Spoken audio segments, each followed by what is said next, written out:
마태복음 5장 1절에서 12절까지의 말씀, 생명의 말씀, 능력의 말씀 같이 한번 읽어봅니다. 예수께서 무리를 보시고 산에 올라가 앉으시니 제자들이 나온지라.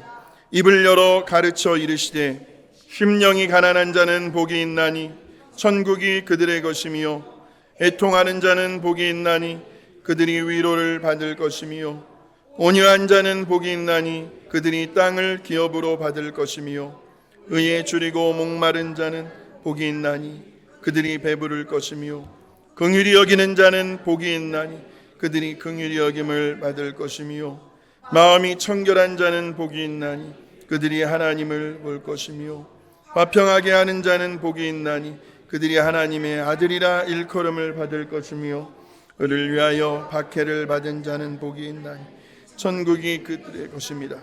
나로 말미암아 너희를 욕하고 박해하고 거짓으로 너희를 거슬러 모든 간말을 할 때에는 너희에게 복이 있나니 기뻐하고 즐거워하라. 하늘에서 너희의 상이 큽니다. 너희 전에 있던 선지자들 이같이 박해하였느니라. 아멘. 아멘. 오늘 말씀의 제목 같이 한번 읽어보실까요? 시작. 진정한 블레싱을 경험하십시오. 신약성경 사복음서를 보시게 되면 우리 예수님께서 말씀하신 부분에는 글자가 무슨 색으로 되어 있어요? 빨간색으로 되어 있습니다. 예수님께서 하신 말씀은 빨간색으로 되어 있어요. 지금 우리 예수님께서 여러분이 한 번쯤은 들어보셨을 겁니다. 산상수훈이요. 산상수훈. 우리 예수님께서 산에 올라가셔서 앉으셨어요. 그리고 제자들을 부르셨습니다. 그들에게 하나님의 말씀을 가르치셨다. 교훈을 전해주셨다 해서 산상수훈이라고 하죠. 소위 팔복의 말씀을 의미합니다. 8가지의 복을 이야기하십니다. 그런데 지금 우리 예수님께서 말씀해 주시고 있는 그 복, 누구나 들으면 기분이 좋아져요. 복 받으세요. 이 복이라는 개념은 흔히 일반적으로 우리가 이야기하는 행복이라는 개념이 아닙니다. 그 행복이라는 개념보다는 오히려 축복이라는 단어가 더 성경적인 의미에 가깝습니다. 그래서 행복이라는 단어 뭐죠? 여러분 잘 아시죠? 해피니스, 해피. 이 말은 해픈에서 일어난 유래된 단어입니다. 해프닝이라고 하죠. 그러니까 어떻게 하다 보니까 우연찮게 우리에게 굴러 들어온 복을 말할 때 이 행복이라는 단어를 사용합니다. 그런데 우리 기독교에서는 우리 믿음의 사람들에게는 결코 해프닝, 우연이라는 말을 쓰지 않습니다. 우리에겐 우연이 없습니다. 불교에서는 무슨 말을 쓰냐면 인연이라는 말을 써요. 인연. 그러나 우리들은 뭐라고 이야기를 합니까? 하나님의 섭리, 하나님의 뜻, 하나님의 계획, 하나님의 주권이라는 말을 합니다. 여러분들이 너무나도 잘 알고 계시는 우리의 삶 속에서 든든한 의지가 되는 말씀이 있죠. 저는 이것을 논팔이팔이라고 합니다. 논팔이팔. 로마서 8장 28절입니다. 시작.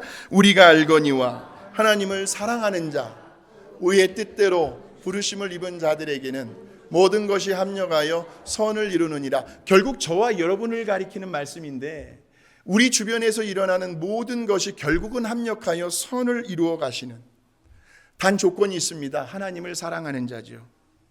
언제나 삶의 매 순간 모든 상황 속에서 나의 뜻이 아닌 하나님의 뜻대로 아버지의 말씀의 테두리 안에서 살아가는 우리의 믿음의 사람들에게 일어나는 그 모든 일들을 하나님께서 결국은 요리하셔서 선을 이루어 가시는 아버지의 그 선하신 뜻대로 인도함을 받고 있는 사람들이 오늘 저와 여러분입니다.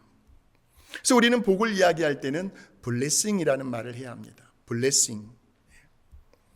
행복은요, 그냥 어쩌다가 어떻게 열심히 하다 보니까 운 좋게 재수 좋게 굴러 들어온 복을 의미하고요. 반면에 축복은 그 복을 주시는 주체가 아주 분명합니다. 자, 그렇다고 한다면 성경적인 의미에 가까운 이 블레싱, 이 진정한 축복은 무엇을 의미할까요? 자, 그 첫 번째로 우리 예수님께서 이 팔복을 통해서 말씀하시는 그 진정한 의미를 우리가 한번 찾아가 볼 텐데 그 첫 번째로 진정한 축복은 바로 하나님과의 바른 관계를 통해서만이 누릴 수가 있습니다. 우리가 원래 우리의 DNA가 그렇게 창조되어졌습니다. 하나님의 형상, 이마고데이라는 말은 하나님과의 바른 관계 속에서만이 인간은 진정 만족과 행복을 누릴 수 있는 그렇게 지어진 존재들이 우리입니다. 하나님과의 바른 관계를 꼭 기억하십시오. 과연 나는 지난 한 주간도 우리 하나님과 올바른 관계를 맺고 살아왔는가? 우리 자신을 한번 돌아보는 겁니다. 그러니까 쉽게 이야기하면 나는 과연 우리 하나님의 마음에, 그것도 정말 쏙 드는, 하나님의 마음에 쏙 드는 그러한 신앙생활, 그러한 믿음의 삶을 살아가고 있는가? 이것이 중요합니다. 내가 하나님이라고 해도, 여러분이 하나님이라고 해도 내가 정말 저 사람만큼은 축복해 주고 싶은데, 내가 정말 저분만큼은 내가 정말 마음껏 복을 쏟아부어 주고 싶은데 할 정도로요. 그렇게 우리 하나님께 잘 보이려고요.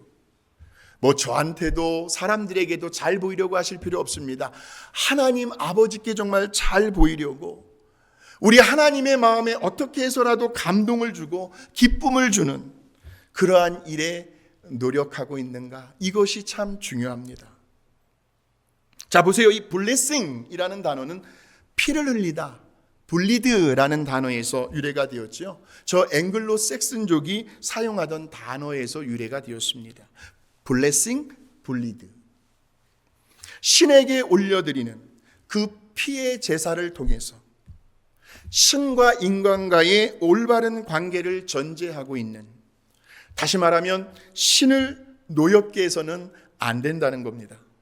바로 이때에 사용되는 단어가 블레싱이에요. 블레싱. 그러니까 제사를 통해서요, 그 신의 마음에 들게 하는 겁니다. 혹시라도 만일에 그 신이 진노를 하고 있다고 한다면 어떻게 그 진노를, 노여움을 풀어줍니까? 제사를 통해서, 피 흘림의 제사를 통해서 신의 마음을 감동시켜 줘야 합니다. 그러므로 진정한 축복은, 블레싱은 바로 우리 하나님과의 그 올바른 관계를 통해서만이 온다는 건데, 이때에 빠질 수 없는 것이 바로 예배입니다. 월십입니다. 예배는 하나님과 데이트하는 시간이에요. 하나님을 만나는 시간입니다. 여러분, 세상의 대통령을 만나러 갈 때도 그 전달부터 설레이죠. 무엇을 입고 가야 할까? 목욕제계를 하고요. 얼마나 긴장을 합니까? 만군의 여호와, 우리를 지으시고 이 온 인류의 역사를 다스리시고 운행하시는 그 하나님을 만나러 오는 시간이 예배인데 우리의 마음가짐이 어떻게 해야 될까요? 하나님과의 만남이고 하나님과의 교제이며 하나님과의 소통하는 시간이 예배입니다. 바로 이러한 진리를 아주 뼈저리게 깨달았던 사람이 있었는데 바로 에덴 동산에서의 아담과 하와였습니다. 거기에는요, 의식주에 대한 걱정과 염려가 전혀 없었던 곳이 에덴 동산이었습니다. 눈만 뜨면, 주위를 보면 사방에 널려 있는 것이 먹거리였어요. 뿐만 아니라 무슨 불치병이 있었습니까? 에덴 동산에 무슨 암병들이 있었습니까? 무슨 여러 종류의 당뇨, 고혈압, 뭐가 있어요? 콜레스테롤, 여러 성인병들이 있었습니까? 어떤 질병으로 인한 불안함, 어떤 고통, 두려움이 있었습니까? 없었습니다. 아직 죄가 세상에 들어오기 전이었기 때문이죠. 그래서 그들은 날마다 매일같이 정말 우리 하나님과 하루가 멀다 하면 멀 정도로, 길다, 짧다 하면 짧다 할 정도로 그렇게 하나님과 대화를 나누며 교제하면서 하나님과 함께 동행했던 장소가 에덴 동산이었어요. 그들에게는 정말 부족한 것이 없었습니다. 이런 찬양이 떠올랐어요. 주님 한 분만으로 나는 만족해, 나의 모든 것 대신 주님 찬양해. 그런 찬양이 절로 흘러나올 정도로. 그러다가요, 어느 날 한 번은요, 뱀의 모양으로 가장한 아주 교묘한 이 사단 마귀라는 녀석의 꾀임과 속임수에 누가 넘어갑니까? 여자인 하와가 넘어갑니다. 하나님이 따먹지 말라고 한 선악과를 따먹게 됩니다. 무슨 의미일까요? 이제부터는 하와 자기는 더 이상 창조주가 되시는 그 하나님의 통제와 지시를 받지 않겠다. 하나님의 간섭을 받지 않겠다. 이것이 바로 성경이 말하는 죄, sin입니다. S-I-N. 성경에서 말하는 죄는 내 인생의 중심에 내가 있는 거예요. 하나님이 빠져버리고 하나님이 뒷전으로 되고 내가 있는 것. 이것이 성경에서 말하는 죄입니다. 나를 통제할 수 있는 사람은 나 외에는 아무도 없다. 누구도 나를 주관할 수 없다. 나 다른 사람 말 듣지 않겠다. 내 인생의 주인은 나다. 더 이상 나에게는 하나님도 그 누구도 필요 없다 하고 하는 아주 교만한 태도의 행동을 보인 것이 바로 선악과 사건이었습니다. 다시 말하면 하나님과의 관계가 이미 깨져버린 거죠. 바로 이때부터 아담과 하와에게는 불행이 시작이 됩니다. 오늘날 저와 여러분이 이 땅에서 살아가는 동안 지난 한 주간도 우리들이 겪고 경험했던 그 수많은 아픔들, 슬픔들, 외로움과 괴로움과 고통들이 실은 누구 때문에요? 아담과 하와 때문에요. 우리는 이것을 아담의 원죄라고 이야기를 합니다. 하나님의 입장에서는 어떻겠어요? 우리보다도 더 마음 아파하실 텐데. 하나님과 인간 사이에 깨어지고 금인한 이 관계를 다시 회복하기 위해서는 아담의 원죄를 물려받지 않아야 합니다. 죄의 영향권에서 벗어나 있어야 합니다.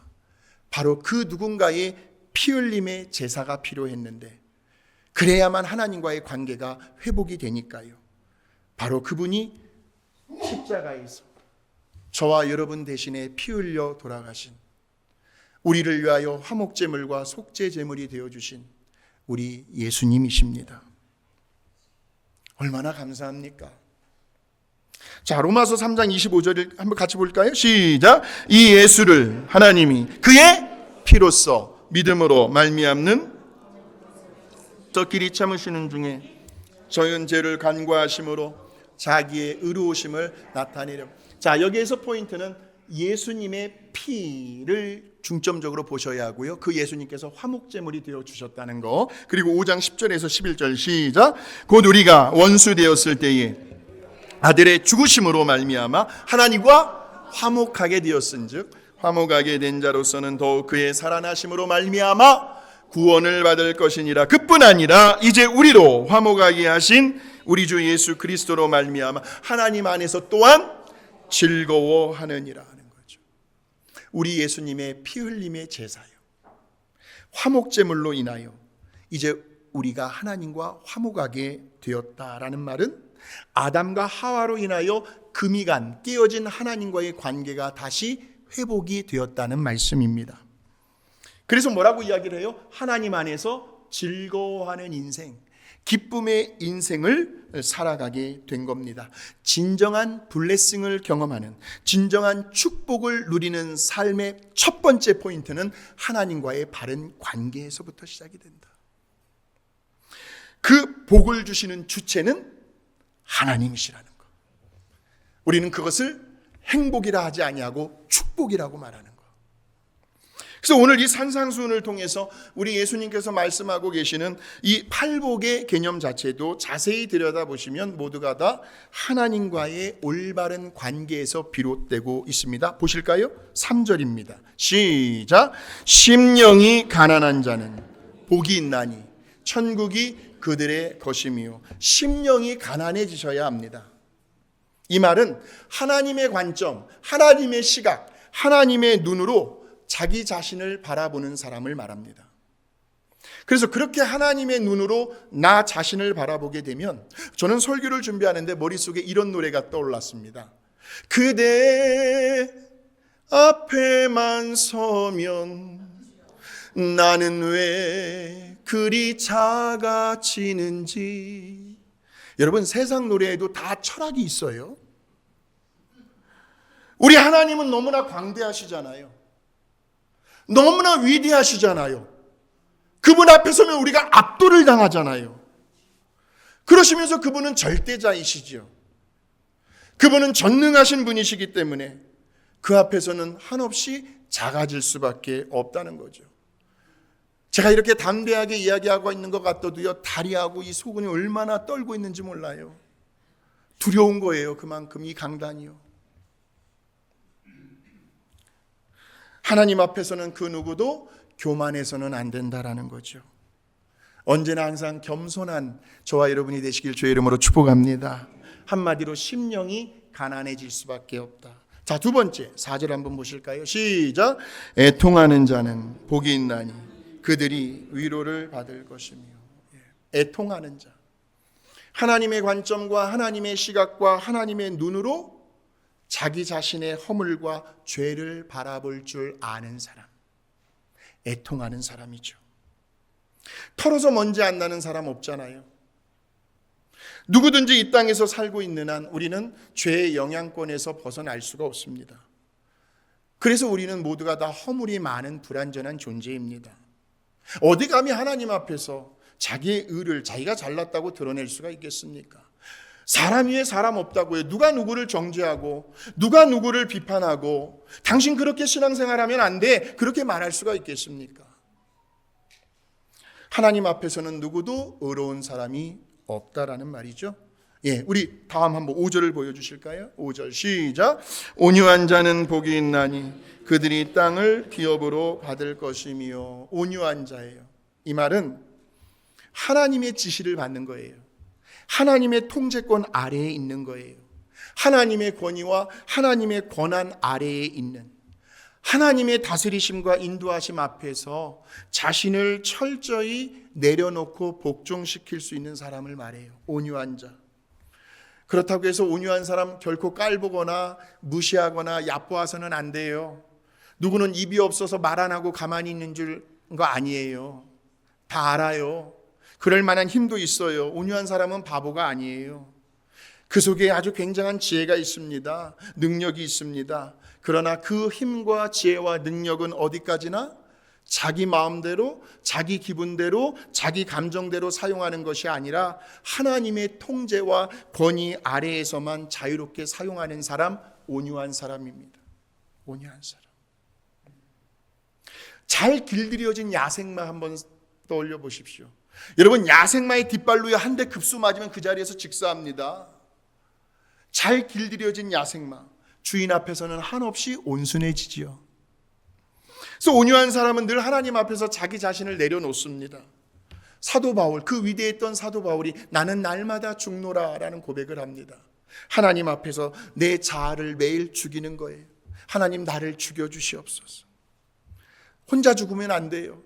갈라디아서 2장 20절입니다. 시작. 내가 그리스도와 함께 십자가에 못 박혔나니 그런즉 내 안에 그리스도께서 사시는 것이라.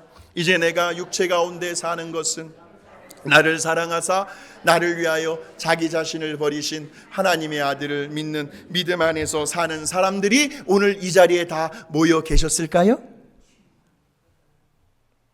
자, 그 다음번 6절 한번 넘어가 봅니다. 6절 시작. 의에 줄이고 목마른 자는 복이 있나니 그들이 배부를 것이며. 줄이고 목이 마르다. 시편 42편 1절에서 2절의 말씀을 기억하셔야 합니다. 시작. 하나님이여 사슴이 시냇물을 찾기에 갈급함같이 내 영혼이 주를 찾기에 갈급하니이다. 내 영혼이 하나님 곧 살아계시는 하나님을 갈망하나니 내가 어느 때에 나아가서 하나님의 얼굴을 배울까. 의에 줄이고 목마른 사람, 한마디로 하나님과 아까 제가 데이트하는 시간, 예배를 드리는 그 하나님과의 만남, 설레이는 마음으로 그 시간이 기다려지고 말씀의 은혜와 성령의 충만함을 갈망하며 사모하는 사람, 이 사람이 바로 의에 줄이고 목마른 사람입니다. 자, 7절로 넘어갑니다. 시작. 긍휼히 여기는 자는 복이 있나니 그들이 긍휼히 여김을 받을 것이며. 긍휼히 여기는 사람이요. 한번 옆 사람을 여러분 보십시오. 긍휼히 여겨 주셔야 합니다. 정말 긍휼히 여겨 주셔야 합니다. 뭐 말하라고는 얘기하지 않았어요. 그냥 보라고만 얘기했죠. 그러니까 나의 허물과 실수와 죄가 있음에도 불구하고 나 같은 사람을 있는 모습 그대로 오늘도 하나님께서 수고하고 무거운 짐진 자들아 다 내게로 오라 내가 너희를 쉬게 하리라 하시며 우리를 안아주시는, 우리를 용납해 주시는, 우리를 받아주시는 그 하나님의 넓은 사랑으로 여러분의 옆에 있는 사람을 대해 주는 겁니다.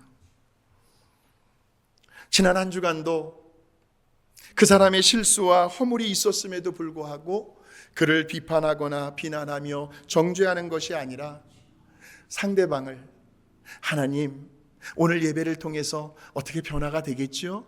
불쌍히 여겨주는 그러한 사람, 긍휼히 여기는 자입니다. 자, 또 보실까요? 8절입니다. 시작. 마음이 청결한 자는 복이 있나니 그들이 하나님을 볼 것이며, 능력보다도 더 중요한 것은 거룩입니다.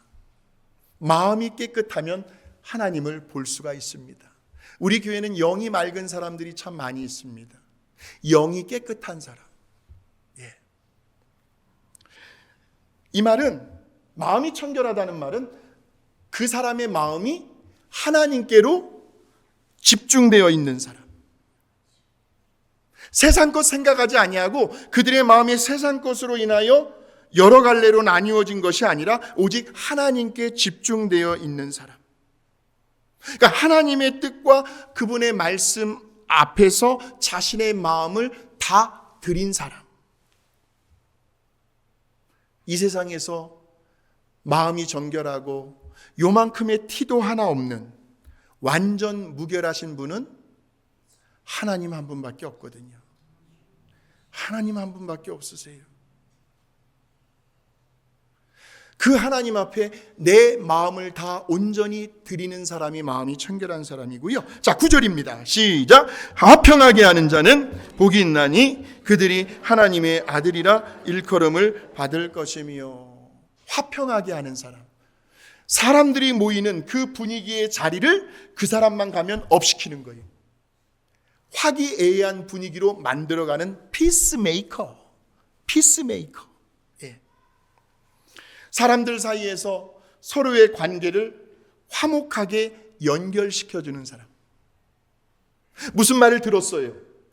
다른 사람에게 전해야 되는데 순간 판단을 해보는 거예요. 이 말을 내가 저 사람에게 전했을 때 나는 거짓말 못해. 나는 팩트, 사실만 전해. 그렇게 다 전해버릴까? 아니면 내가 전하는 그 말을 듣고 상대방의 감정이 혹시라도 상한다든지 상대방이 뭔가가 좀 마음이 불편하다 싶으면 그 말은 걸러내야죠. 아무리 사실이라도 걸러내야죠. 좋은 말, 그 사람이 들을 때에 정말 마음이 훈훈해지는 그런 말들 전하면서 화목하게 만드는 사람. 무엇보다도 하나님과 화목할 수 있도록 예수 그리스도의 복음을 말로, 행동으로, 삶으로 증거하는 사람, 화평케 하는 사람입니다. 우리 예수님께서 이 십자가의 죽음을 통해서 하나님과 우리를 화목하게 해주셨으니까요. 자, 8번째 10절 시작. 의를 위하여 박해를 받은 자는 복이 있나니 천국이. 의를 위하여 핍박을 받는 사람 하나밖에 없거든요. 하나님 편에 서 있다는 이유만으로, 하나님 중심의 편에 서 있다는 이유만으로 피치 못하게 왕따를 당하고 수혜를 당하며 어려움과 고난과 환난을 겪는 사람이 우리 주변에 있습니다. 이쪽 편도 아니고 저쪽 편도 아니고 하나님 편에 서 있는 그런 사람을 가리켜 의를 위하여 박해를 받는 자죠. 자, 보세요. 우리 예수님께서요, 이렇게 말씀하시는 이 팔복을 누리는 사람에게는 복이 있나니 그랬거든요. 그러니까 진정한 블레싱, 진정한 축복을 경험하는 사람은 모두가 다 하나님과의 바른 관계 속에 서 있는 사람을 말합니다. 하나님과의 바른 관계예요. 굳이 예배당이 아니더라도 여러분이 일하고 활동하시는 그 삶의 자리에서 정말 하나님께서 보실 때 부끄러움이 없는 삶이요.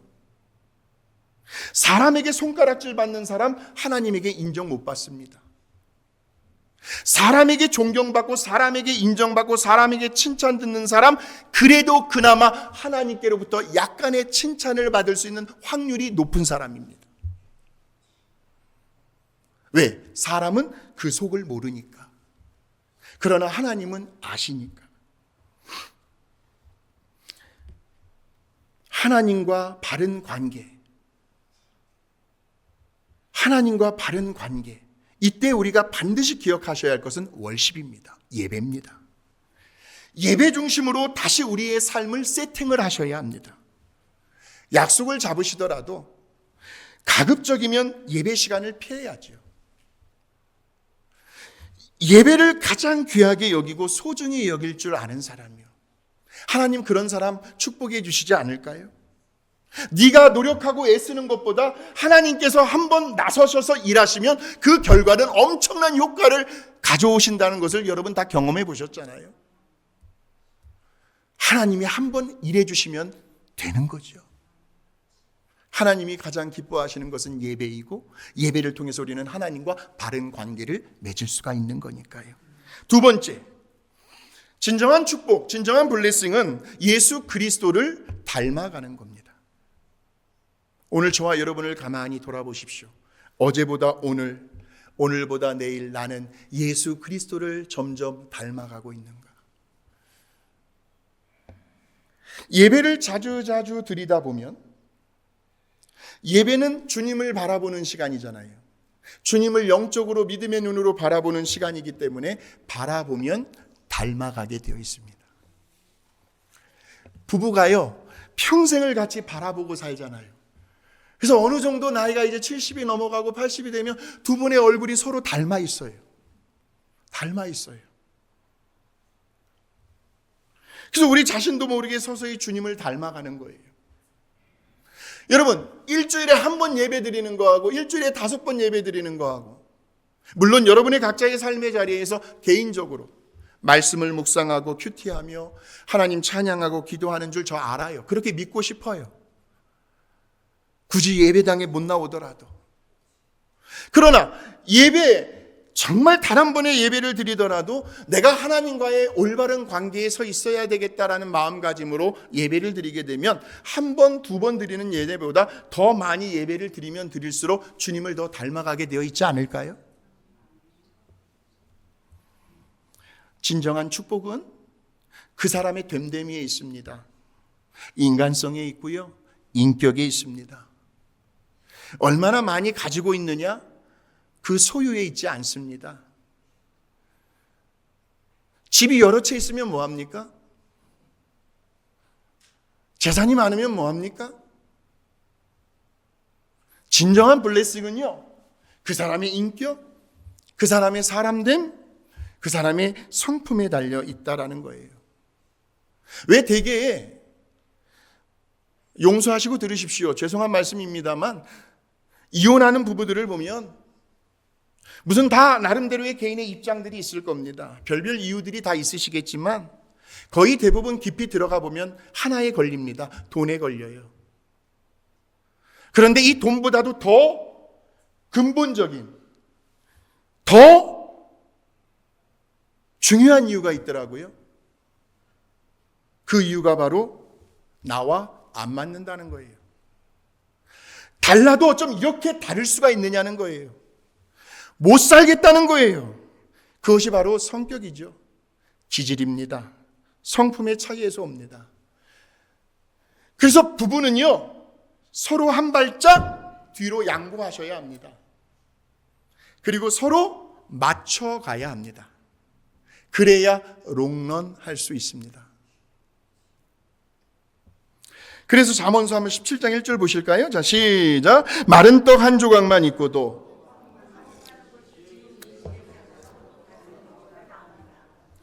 제육볶음 생각이 나는데, 제육이 많이 있는 것보다 마른 떡 한 조각만 있어도,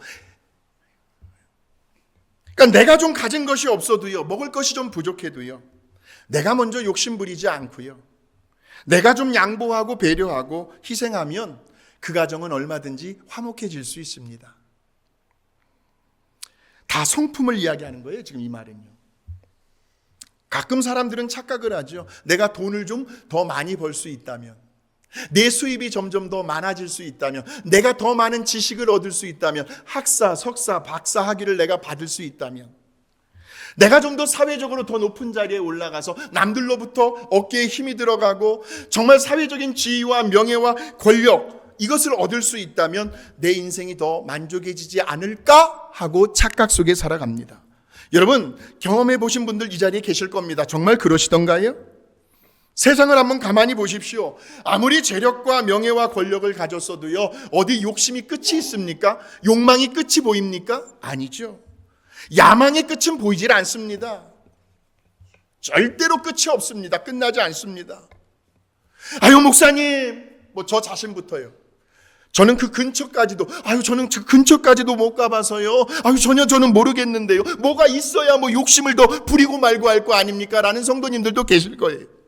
그러나 분명 올라가신 분도 계세요. 이 자리에.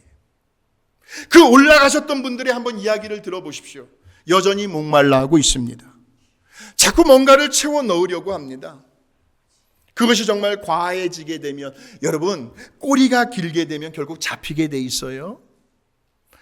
비밀은 없어요, 여러분. 어느 날 갑자기 검찰 조사를 받는 거예요. 감옥에 들어가는 그 일이 우리 뉴스에서, 매스컴에서 비일비재하게 우리가 보고 있지 않습니까? 영원한 권력은 없습니다. 재력보다도 더 중요한 것은 권력이 재력을 움직여요. 그 사람들이 권력을 자꾸 가지려고 하는 거죠.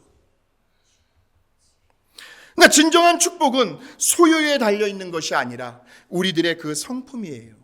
성품. 다시 말하면 예수님을 닮아가는 그 인격, 그 성격, 그 성품에 있다라는 겁니다. 40이 넘었어요. 그런데 청년이에요. 한 청년이 보여주세요. 정말 양심도 없는지 이 청년이 맨날 먹고 노는 거예요. 부모님 잘 만나가지고. 그것이 그의 일상이었습니다. 그러다가 어느 날 한 번은 이제 80이 지긋이 다 된 아버지가 아들을 불러요. 야, 더 이상 네 꼴 내가 지켜볼 수가 없다. 이 청년의 아버지가 아들에게 걱정하는 마음으로 이렇게 말을 합니다. 아들아, 뭐라도 좀 열심히 일을 해야 되지 않겠니? 그러자 아들이 말합니다. 왜요, 아버지? 왜긴 열심히 일을 해야 돈을 벌 수 있지 않겠니? 아들이 말합니다. 돈 벌어서 뭐 하게요? 뭐 하긴 녀석아. 그래야 나중에라도 네 집을 마련할 수 있지 않겠니? 아들이 말합니다. 집 사면 뭐 하게요? 뭐 하긴 이 녀석아. 그래야 참한 색시도 데려오고 장가를 갈 수 있지 않겠니? 아들이 장가 들어서 뭐 하게요? 그래야 네가 남부럽지 않게 가장으로 떳떳하며 편안히 인생을 즐기며 살아갈 수 있지 않겠니? 그러자 아들이 빙그레 웃으면서요. 아버지, 그렇다고 한다면요. 지금이나 마찬가지인 것 같은데요. 저는 지금요. 정말 남부럽지 않게 이렇게 편안히 내 인생 즐기며 살아가고 있으니까요. 하하하! 웃더라는 겁니다. 아버지가 기가 막힌 거죠. 저는 이 장면을 보면서 이 청년과 아버지의 대화 속에서 아주 중요한 것이 한 가지가 빠져 있었습니다. 그것이 바로 So what? 그거에 대한 대답이었어요. So what? 아버지, 그래서 어떻게 할 건데요? 여기에 대한 아주 분명하면서도 선명한 그의 인생의 목표와 방향을, 나에게 주어진 그 시간과 내 건강한 몸뚱아리와 내 마음과 열정을 과연 어디에다 쏟아부어야 할지, 다시 말하면 내가 왜 존재해야 하며 무엇을 위해 내가 이렇게 열심히 살아가야 할 것인지에 대한 미닝, 의미, 가치, 그리고 보람으로 남게 되는 삶의 궁극적인 목표와 방향을 아버지가 아들에게 제시해 주지를 못한 거예요. 우리 다시 한번 로마서 8장 28절 보실까요? 자, 시작. 우리가 알거니와 하나님을 사랑하는 자,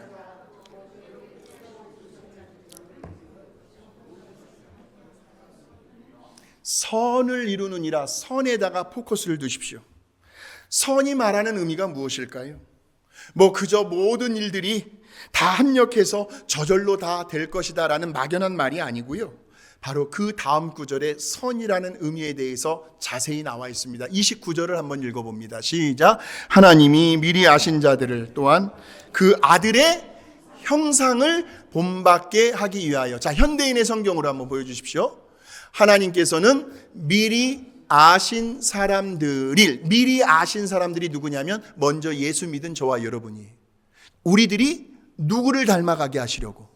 자기 아들의 모습, 예수를 닮아가게 하시려고요. 이것이 저와 여러분을 향한 우리 하나님의 목표입니다. 합력하여 선을 이루어 가시는 최종적인 목표는 저와 여러분의 인성과 사람 됨됨이와 성격과 성품을 예수 그리스도를 닮아가게 하는 데 목적이 있다라는 말씀이에요. 그러니까 우리 주변에서 일어나는, 우리가 일상에서 겪고 있는 그 수많은 경험과 사건과 사연들을 통해서 하나님은 토기장이로서 저와 여러분을 지금 빚고 계시는 거예요. 그 빚어가시는 목적이 아들의 형상을 닮게 하시려고, 아들의 모습을 본받게 하시려고 지금도 우리들의 인생을 이끌고 가고 계십니다. 그래서 오늘도요, 내일도요, 우리는 날마다 조금씩 우리 예수님의 성품과 인격을 말씀의 은혜로, 성령의 능력으로 지금 빚어가고 있는 현재 진행형이라는 거죠. 지난날 우리들이 겪었던 그 뼈아픈 상처들이 있을 겁니다. 거절당한 아픔, 상실의 경험들이 있으실 겁니다. 가슴 아파하고 애통해하는 지난날 그 모든 사건들, 사연들을 통해서 하나님은 지금 이 순간에도 끊임없이 우리로 하여금 알게 하시고 깨닫게 하시며 우리의 존재와 성품을 새롭게 만들어 가고 계시는 거죠. 우리 모두는 하나님께서 보실 때 다 공사 중이에요. 공사 중. 공사 중. 그 공사가 끝나려면 우리가 천국에 들어가는 그날이죠. 이제 먼 훗날 우리들의 인생이 끝나고 주님 앞에 서게 되는 날, 그날이 내일일지 모레일지 알 수는 없지만, 그러나 고린도후서 3장 18절에 보시면 같이 한번 읽어봅니다. 우리가 다 수건을 벗은 얼굴로 거울을 보는 것 같이 주의 영광을 보매 그와 같은 형상으로 변화하여 영광에서 영광에 이르니 곧 주의 영으로 말미암으며. 조금 더 피부에 와닿는 현대인의 성경 시작. 그래서 우리가 수건을 벗은 얼굴로 거울을 보듯이 영광을 보게 되면 점점 더한 영광으로 주님의 모습을 닮아가게 됩니다. 그 영광은 영이신 주님에게서 나오지요. 예. 한번 옆 사람 얼굴 한번 바라보십시오. 예수님의 얼굴이 보이십니까? 자, 예수님의 얼굴이 보이셔야 하는데, 예수님의 그 환한 얼굴의 빛이 느껴지셔야 하는데, 예, 우리의 모습이 우리 주님의 영광스러운 모습으로 닮아가게 되어 있다라는 말씀이죠. 예. 그래서 사실 어떻게 보면 오늘 우리가 읽었던 마태복음 5장 이 본문의 말씀 속에 나오는 우리 예수님의 8가지 복, 8복은요, 사실은 예수 그리스도의 인격과 그분의 성품을 지향하고 있는 말씀입니다. 누구보다도 가장 심령이 가난했던 사람은 예수님이셨거든요. 예수님은 그 당시에 누구도 가까이 하기 꺼려하는 더럽고 냄새나는 말 구유에서 태어나셨어요. 예수님의 출생 장소가 거기에요. 뿐만 아니라 우리 예수님은 자기의 죄 때문에 애통해야 할 일이 없으셨어요. 왜? 우리 예수님은 처음부터 아예 죄가 없으셨으니까. 아담의 원죄를 물려받지 않으셨으니까. 그래서 성경에서는 성령으로 잉태되었느니라 라고 말씀하죠. 오히려 저 흑암의 권세 아래에 있는, 그때나 지금이나 앞으로도 똑같을 겁니다, 이 죄라는 녀석, 이 녀석의 유혹, 그 영향권 아래에서 살아가는 그 수많은 사람들의 죄악들을 바라보시면서 예수님께서요, 예루살렘 성으로 입성하시기 전에 저 높은 산에서 예루살렘 성을 바라보시며 예수님께서 눈물을 흘리셨어요. 그 예루살렘 도성에, 그 거룩한 성전에 가득 차 있었던 그 부정부패, 권모술수, 그 비리, 그 추악한 죄들을 바라보시면서 예수님은 눈물을 흘리시며 애통해 하셨습니다. 또한 우리 예수님은 누구든지 차별이 없으십니다. 공평하십니다. 수고하고 무거운 짐진 자들아 다 내게로 오라. 내가 너희를 쉬게 하리라. 나는 마음이 온유하고 그랬어요. 우리 예수님보다 온유한 사람이 없으시죠. 우리 예수님은 참으로 온유한 분이셨어요. 그러니까 여기에 나오는 지금 의에 줄이고 목마른 자, 또 긍휼히 여기는 자, 또 마음이 청결한 자, 화평하게 하는 자, 의를 위하여 박해를 받는 자, 이 모두가 다 결국은 예수님의 인격, 예수님의 성품, 예수님의 삶의 자세, 예수님의 삶의 스타일, 방식, 이 모든 이야기들을 예수님을 가리켜 하는 이야기들이죠. 근데 참으로 안타까운 현실은 오늘날 이 시대에 정말 우리들이 인생의 롤모델이 되어줄 만큼 우리가 정말 존경하고 본받고 싶은 그러한 인물들이 하나 둘씩 사라져가고 있다는 거예요. 이러한 너무나도 뼈아픈 현실이 오늘 이 시대의 비극이 아닌가 하는 생각을 하게 됩니다. 그러나 영적인 신앙적인 차원에서 저와 여러분에게 있어서 우리들이 영원히 닮아가야 할 우리의 인생의 롤모델이신 예수 그리스도가 바로 저와 여러분 안에 계신다라는 사실이죠. 날마다 그분의 말씀의 권위 아래에서 부단히도 말씀대로 살아보려고 몸부림치고 있습니다. 오늘 이 시간에도 뭔가 보이지 아니하는 그 영적인 믿음의 공간 속에서 아주 치열하게 몸부림을 치고 있습니다. 그러면서 성령의 도우심과 성령의 인도하심을 구하고 있는 저와 여러분 아닙니까? 어떻게 해서든 여러분의 자손들에게 우리 부모 세대의 그 믿음의 유산, 우리 할머니 할아버지의 그 신앙의 유산을 물려주려고 오늘도 우리는 부단히 믿음의 선한 싸움을, 그 승리의 깃발을 휘날리기 위하여 믿음의 경주를 오늘도 내일도 달려가고 있는 거 아닙니까? 그래서 우리는 우리의 자녀들에게 이렇게 말해줄 수 있어야 합니다. 아들아 딸아, 엄마 아빠도 부족하다. 할머니 할아버지도 실수가 많고 허물도 많다. 우리는 완전하지 못한 사람들이다. 그러나 그럼에도 불구하고 우리 예수님을 닮아가려고 이렇게 엄마 아빠가 할아버지 할머니가 믿음 생활하고 있지 않니? 너희들도 오직 길이요 진리요 생명이 되시는 그 예수님의 인격과 그분의 성품을 닮아갈 수 있도록 우리 예수님을 무슨 일이 있어도 배신하지 말고 사랑하는 그 일에, 예수님 앞에 예배드리는 그 일에 너희들의 인생의 가장 최우선순위로 너의 인생의 목표로 삼기를 바란다. 무슨 일이 있어도, 어떤 상황 가운데 있어도 하나님을 감동시킬 수 있는 사람이 되라. 절대 믿음의 사람이 되어야 한다. 이런 유언을 남기실 수 있는 저와 여러분이 되시길 주의 이름으로 축복합니다. 우리들의 인생에 있어서 진정한 블레싱, 축복은 예수 그리스도를 닮아가는 그 변화의 과정 속에 있기 때문에. 여러분 경험해 보셨잖아요. 내 자식이요, 내 남편이요, 내 아내가 변하면 얼마나 기쁩니까? 저는 종종 이런 이야기를 들어요. 예배가 끝나고 집에 가는데요, 아내가 남편을 향하여 당신 오늘 뭔가가 몰라보게 달라진 것 같아. 그런 말을 들을 때 얼마나 기쁩니까? 예수님을 닮아가는 변화는 언제나 우리에게 기쁨을 가져다 줍니다. 내가 변하면요, 내 인격이 성숙해지면요, 가정이 화목해지더라고요. 교회가 평안해지더라고요. 사회가 정의로워지더라고요. 나라의 기강이 굳건히 세워지더라고요. 대통령이 변하면요, 나라의 기강이요 바로 세워집니다.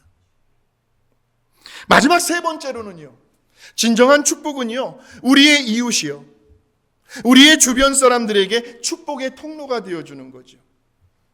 저와 여러분 때문에 다른 누군가가 유익함을 얻는 겁니다. 우리가 예수님을 닮아가는 그 인격과 그 성품으로 점점 성숙해 가다 보면 이제 우리 자신도 모르게 다른 사람을 향하여 열려 있는 삶을 살게 됩니다. 다른 사람의 아픔이 눈에 들어오기 시작을 합니다. 내가 어떻게 하면 저 아파하는 사람을 도와줄 수 있을까? 아까 두 번째가요, 우리 예수님을 닮아가는 그것이 하나님 중심이라면 이번에는 뭐예요? 이타주의입니다. 개인주의, 이기주의가 아니고 절대로 내가 손해보려고 안 하려고 하는 그런 게 아니라 이타주의, 이웃 중심적인 삶 속에서 우리는 진정한 블레싱을 경험할 수 있다는 거죠. 마음이 가난한 사람들에게는 언제나 사람들이요 쉽게 접근할 수가 있습니다. 우리 예수님은 문턱이 없으셨어요. 누구든지 예수님께로 나올 수 있었습니다. 마음이 가난하셨기 때문에. 늘 자신의 그 연약함과 부족함 때문에 애통해하는 사람은요 이웃들 앞에서 항상 겸손해질 수가 있습니다. 내 자신의 허물이 더 큰데 내가 어떻게 남을 이래라 저래라 지적할 수 있겠는가? 겸손해질 수 있습니다. 또한 온유한 사람은 언제나 늘 하나님의 통제 아래에 있기 때문에, 하나님을 신뢰하고 있기 때문에 이웃에게 쉽게 양보할 수 있습니다. 다 가져가시오. 내 뒷배에는 하나님 계시니까.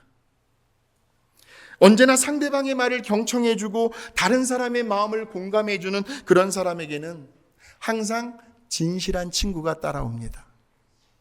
여러분 주변에 정말 내 마음을 터놓고 이야기할 수 있는 그런 친구가 있으십니까? 한 사람이라도.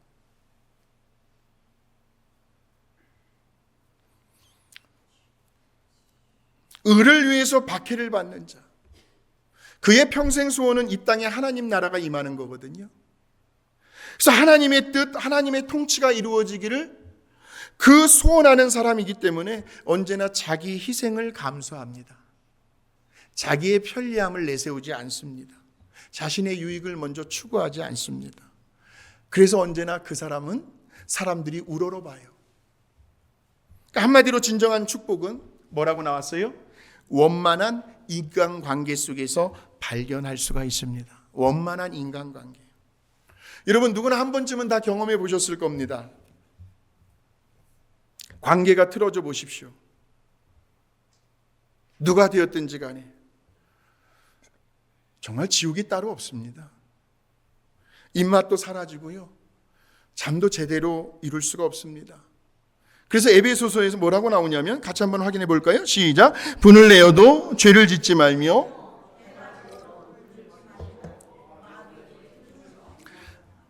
부끄러운 이야기입니다만 저는 집에서 제일 곤욕스러울 때가 있습니다. 가끔 아내와 말다툼을 할 때. 그렇게 하고 나서 항상 먹어야 되잖아요. 그래도 하성이 앞에서요 식사기도 하라고 할 때 지금 내 마음이 편치가 않거든요. 그렇다고 다 아는데 아들 앞에서 목사인 아버지가 기도를 안 할 수도 없고, 그래서 그냥 각자 기도하고 먹었으면 좋겠는데 그래도 자녀의 신앙교육상 기도를 합니다. 누가 되었든지 간에 사람들과의 관계가 참 중요한 것 같아요. 관계를 잘 맺어가야 합니다. 그래야 덕이 있어요. 은혜가 있고요. 영국에 이런 속담이 있습니다. 한번 넘겨주세요. 하루를 축복 속에서 살아가기를 원한다면 머리를 자르래요. 이발을 해보래요. 여자 같은 경우 머리에 변화를 주랍니다. 그러면 하루가 달라진대요. 일주일을 축복 속에서 살아가기를 원한다면 여행을 떠나보래요. 한 달을 축복 속에서 살아가기를 원한다면 새 집을 장만해보래요.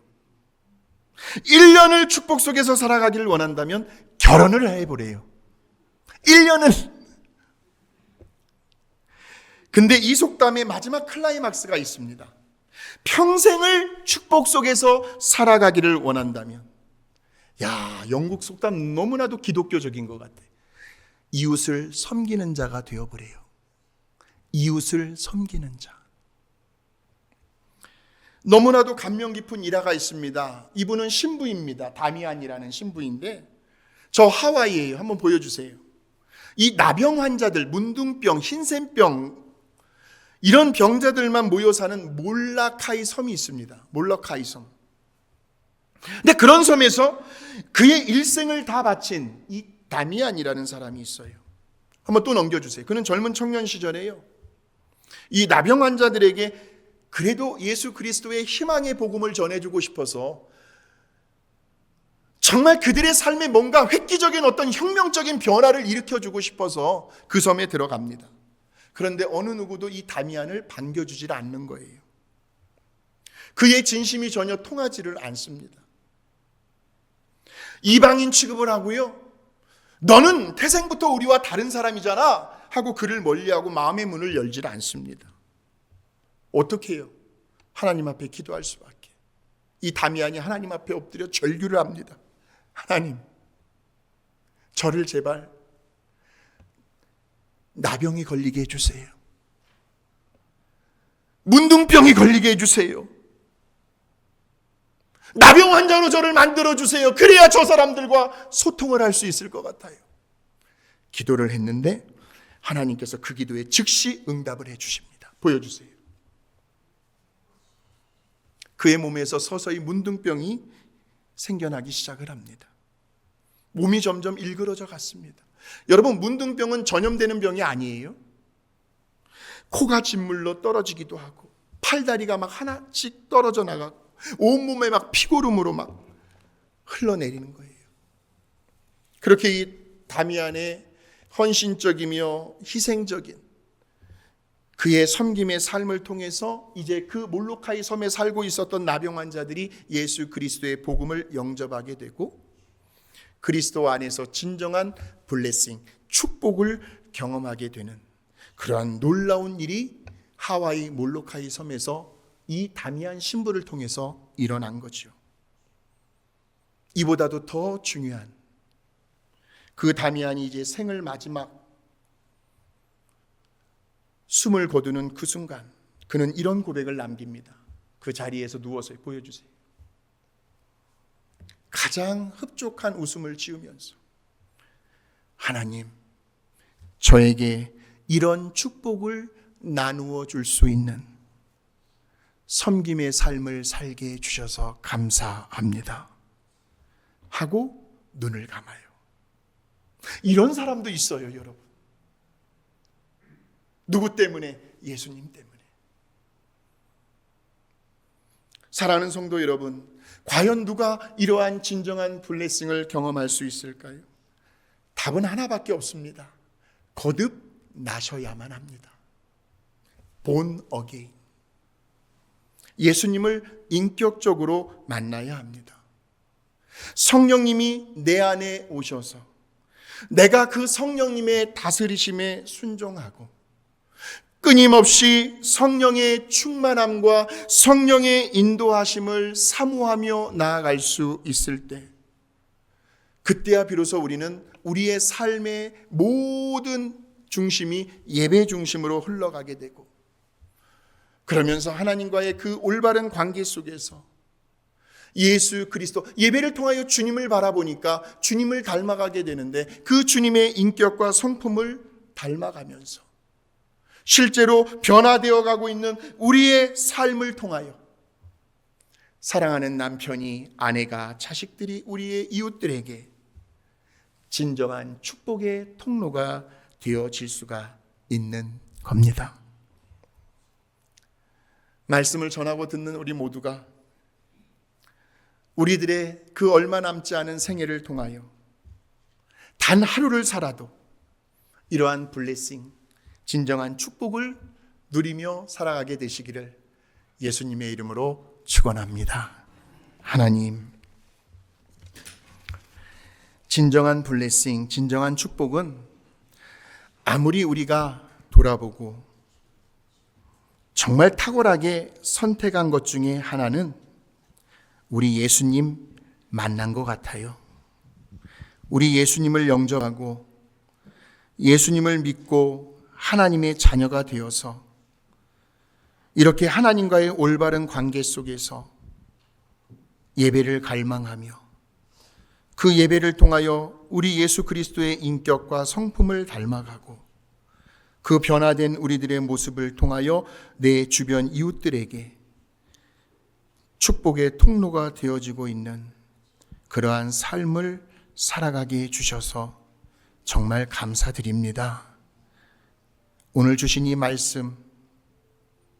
말씀대로 이 말씀 안에서 한 주간도 진정한 블레싱, 축복을 경험하며 살아가는 우리 모두가 되게 하여 주시옵소서.